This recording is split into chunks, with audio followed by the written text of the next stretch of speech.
Hey beautiful people, what's up guys, welcome to JKSSB online tutorial. मैं हूं सतीश और आज का ये लेक्चर आपकी लाइफ का मोस्ट इंपॉर्टेंट लेक्चर रहने वाला है, क्योंकि इस वीडियो लेक्चर में आज मैं शेयर करने वाला हूं वो सारे ट्रिक्स जिसे आप यूज करके अपने किसी भी एग्जाम को क्रैक कर सकते हैं। नॉट ओनली जेकेएसएसबी, आप जिस भी एग्जाम की तैयारी कर रहे हैं आप उस एग्जाम को क्रैक कर सकते हैं just by following this secret method.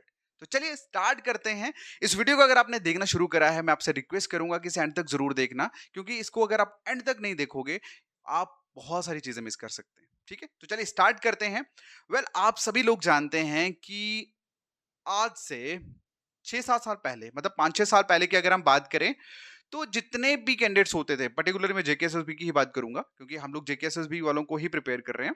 तो आज से 5-7 साल पहले कैंडिडेट के पास सिर्फ मतलब एक एक मटेरियल के नाम पे एक बुक होती थी।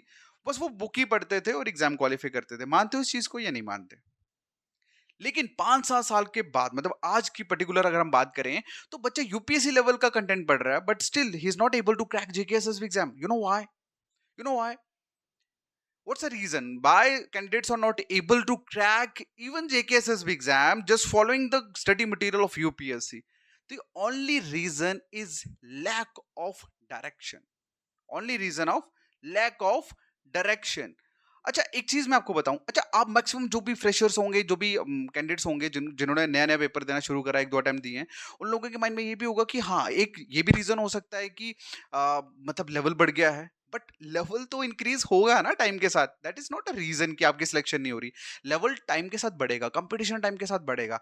लेकिन अगर आप लोग डायरेक्शन लेस हो, अगर आप राइट डायरेक्शन पे काम नहीं कर रहे, तो चांसेस सिलेक्शन के बहुत कम है। अब सुनिए क्यों। मैं आज की अगर बात करूं, पर्टिकुलरली हमारी खुद की लाइब्रेरी है और मैं खुद पर्सनली देखता हूं स्टूडेंट्स आर गिविंग 10 और सिटिंग दे, 10-10 घंटे की सिटिंग दे रहे हैं, बट स्टिल उनके चेहरे देखो ना, मतलब वो ग्लो नहीं दिखता कि मैंने पढ़ा है and I am going to crack exam, but still मतलब माइंड में चल रहा है कि होगा या नहीं होगा। ऐसा क्यों है? ये सबसे बड़ा रीजन यही है कि lack of direction. Lack of direction पहला रीजन है, लैक ऑफ डायरेक्शन। और दूसरा मोस्ट इंपॉर्टेंट रीजन है ओवरलोडेड ओवरलोडेड कंटेंट। क्या? ओवरलोडेड कंटेंट बोलो या आप लोग स्टडी मटेरियल बोलो, कुछ ही बोल सकते हो। मतलब आज से 5-7 साल पहले एक बुक होती थी, मैं बुक का नाम नहीं लूंगा उस बंदे का ठीक है। वो 1-2 बुक होती थी, वही बच्चे पढ़ते थे, वही रट्टा मार रहे हैं, वही चीजें कर रहे हैं एंड एग्जाम क्वालिफाई हो जाता। आज बच्चा इतना कुछ पढ़ रहा है, ठीक है, मतलब कंटेंट ओवरलोड है यूट्यूब, फेसबुक, व्हाट्सएप पे आप लोग देख सकते हैं। लेकिन still he is not able to crack exam just because lack of direction. उसके पास डायरेक्शन नहीं है। आज उसी डायरेक्शन की बात इस वीडियो लेक्चर में मैं करने वाला हूं कि आप लोग अपनी प्रिपरेशन की स्ट्रेटेजी, डायरेक्शन किस वे में लेते हो और किस वे में आपको लेना चाहिए, इसी चीज के ऊपर हम लोग आज बात करेंगे इस वीडियो लेक्चर में। ये वीडियो लेक्चर बहुत स्पेशल है, अगर आप इसे फॉलो करोगे ना, believe me, you are going to get lots of thing from this video. तो चलिए स्टार्ट करते हैं। सबसे पहली अगर हम इंपॉर्टेंट चीज की बात करें, देखो मैक्सिमम, अब सीधा मुद्दे पे बात करते हैं हम लोग कि मैं सीक्रेट शेयर करने वाला हूं, एक सीक्रेट मेथड। सब मेथड बोलो या प्रोसेस भी बोल सकते हो, ठीक है। सीक्रेट मेथड या प्रोसेस जिसे आप यूज करके अपने किसी भी एग्जाम को क्रैक कर सकते हैं। देखो, इस मेथड में सबसे पहले जो मोस्ट इंपॉर्टेंट चीज आती है वो आता है आपका स्टडी मटेरियल, नो डाउट, ठीक है। आपका कंसाइज स्टडी मटेरियल, ठीक है, कंसाइज स्टडी मटेरियल। उसके बाद आता है आपका रिवीजन, मतलब आपने जो भी नोट्स बनाए, जो भी स्टडी मटेरियल बनाया, उसकी रिवीजन। एंड रिवीजन के बाद आती है आप लोगों की प्रैक्टिस, मतलब जो भी आप एमसीक्यूज प्रैक्टिस करो, प्रीवियस ईयर पेपर प्रैक्टिस करो, राइट। ये है वो प्रोसेस और ये है वो सीक्रेट जिसे आप लोग अगर यूज करते हैं तो आप किसी भी एग्जाम को क्वालिफाई कर सकते हैं। मैं 100% गारंटी देता हूं। But the problem is this कि एक कैंडिडेट का 95% जो टाइम है, एनर्जी है, वो कंज्यूम होती है just to making notes, just to preparing notes. But उसको ऐसा लगता है कि मैं ऐसे नोट्स बना लूं जिसमें से एग्जाम में क्वेश्चन आए, ठीक है। तो वो क्या करता है, आज इस टीचर के लेक्चर देखे, उसको लिखा, कल दूसरे सेम टॉपिक दूसरे टीचर के लेक्चर देखे, उसको ऐड ऑन करा। मतलब उसकी जो प्रिपरेशन का 95% जो टाइम है वो सिर्फ और सिर्फ स्टडी मटेरियल आपको प्रिपेयर करने में ही निकल जाता है, ठीक है।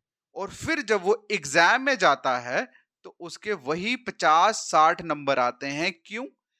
क्योंकि एग्जाम में आप लोगों के उतने ही नंबर आएंगे जितना मटेरियल दिमाग में होगा, और मटेरियल दिमाग में वही जाता है जो आपने रिवाइज करके प्रैक्टिस किया होगा।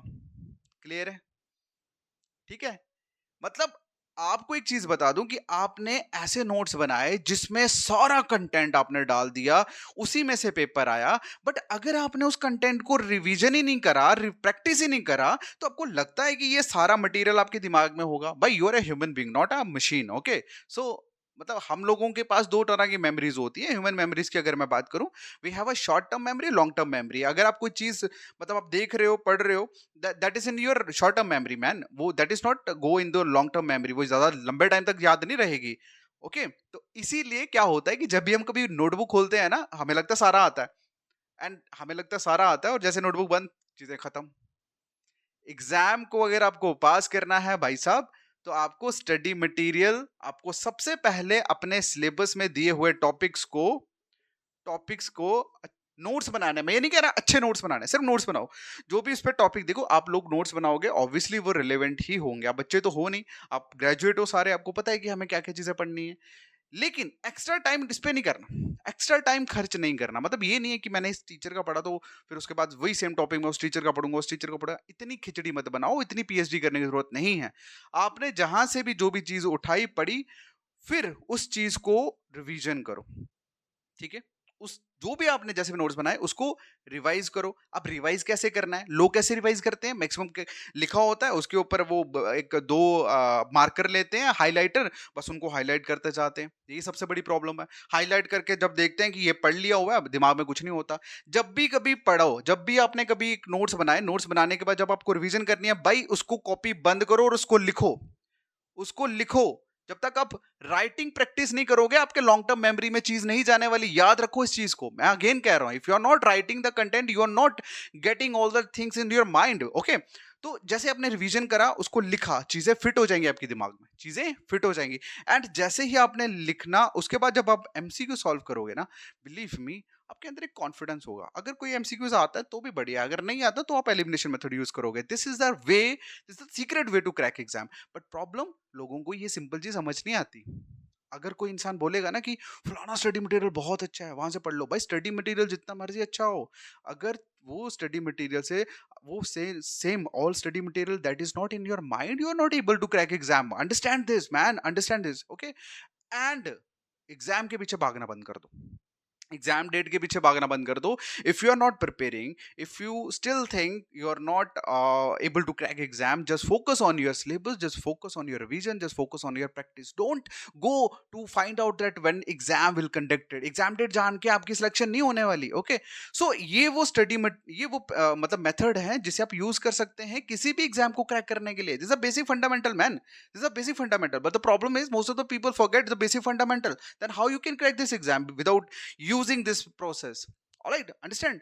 सो मैं जब भी कभी लेक्चर्स बनाता हूँ ना, तो मेरा फर्स्ट मेरा जो मैं जो भी मतलब मेरी फर्स्ट यही चाहत होती है कि मैं आप लोगों को एक राइट डायरेक्शन प्रोवाइड कर दूं। क्योंकि अगर if you have a right direction, तो definitely you can crack an exam, not only JKSSB man, not only JKSSB. If you have a right direction, you can crack any exam, because this is a simple method to crack an exam, alright.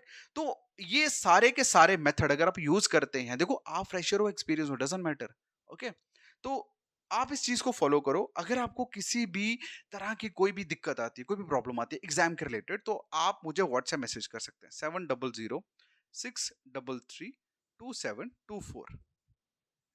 आपको किसी भी exam में, आप किसी भी exam की तैयारी कर रहे हैं जेकेएसएसबी के, बट अगर आपको प्रॉब्लम आ रही है, आपको समझ नहीं आ रहा, तो आप इस नंबर पे मैसेज कर सकते हैं। मैं आपको फ्री कंसल्टेंसी प्रोवाइड करूंगा, फ्री कंसल्ट करूंगा कि आपको क्या करना चाहिए, कितना करना चाहिए, ओके। तो ये मेरा व्हाट्सएप नंबर है, आप इसमें मुझे व्हाट्सएप कर सकते हैं। मैं आपको सारी डिटेलिंग बताऊंगा। भाई एग्जाम को क्रैक करना it's not a big thing. हमारे लाइब्रेरी में कुछ ऐसे भी बच्चे हैं जो 4-4 साल से तैयारी कर रहे हैं, उनका इंटरव्यूज मैंने लिया कुछ टाइम पहले, और मैंने जो सबसे बड़ी गलती उनमें फाइंड आउट करी वो ये, मैंने नहीं फाइंड आउट करी because I know what they are doing, most of the people are doing the same thing, but what they actually told me कि पहले 1.5 साल हमने सिर्फ और सिर्फ फैक्ट्स, सिर्फ और सिर्फ हमने चीजों को रटने पे फोकस करा, बट बाद में जाके रियलाइज हुआ कि every you have to be good in every subject. Okay, मतलब किसी एक सब्जेक्ट में घुसना या उस तरह से करने की जरूरत नहीं है। देखो, मैं आप लोगों का टाइम सेव कर सकता हूँ। If you want I can share my experience with you to cracking exam. Alright, आप लोग मेरे एक्सपीरियंस को यूज कर सकते हो एग्जाम क्रैक करने के लिए अगर आप चाहते हो। If you want my help, अगर आपको मेरी हेल्प चाहिए तो आप इस नंबर में मुझे व्हाट्सएप करो। Definitely I will help you. Definitely I will help you. Okay, so आज का वीडियो जितने भी कैंडिडेट्स देख रहे हैं, please follow this process if you want to crack exam. भाई, ऐसे अदरवाइज माइंड को प्रेशर कुकर बनाने की जरूरत नहीं है। ज्यादा टेंशन लोगे तो चीजों में मन नहीं लगेगा, दिल नहीं लगेगा, एंजाइटी, डिप्रेशन जैसी चीजें खड़ी हो जाएंगी। और अगर वो गलती से खड़ी होंगी तो आपका सिलेक्शन का जो सपना है वो बिखर जाएगा। मैं पहले बता रहा हूँ। सबसे पहले की मतलब काम रहिए, कूल रहिए, एंड देन उसके बाद आपको किसी भी चीज के रिगार्डिंग कोई भी प्रॉब्लम है तो आप मुझे इस नंबर पे व्हाट्सएप मैसेज करिए, अपना क्वेश्चन टाइप करिए, I will help you definitely. Okay, alright, so आज के लिए इतना ही। अगर आपको वीडियो अच्छा लगा हो तो कमेंट करके अच्छे अच्छे कमेंट करना। ओके, ओके, अच्छे कमेंट करना सो दैट कि मुझे पता लगे कि आप लोग कितना अप्रिशिएट कर रहे हैं, सो दैट कि इस तरह का कंटेंट जो है वो मैं रेगुलर बेसिस पे आप लोगों के लिए बनाता रहूं। बाकी थैंक यू सो मच, मिलते हैं नेक्स्ट वीडियो में। Take care, bye.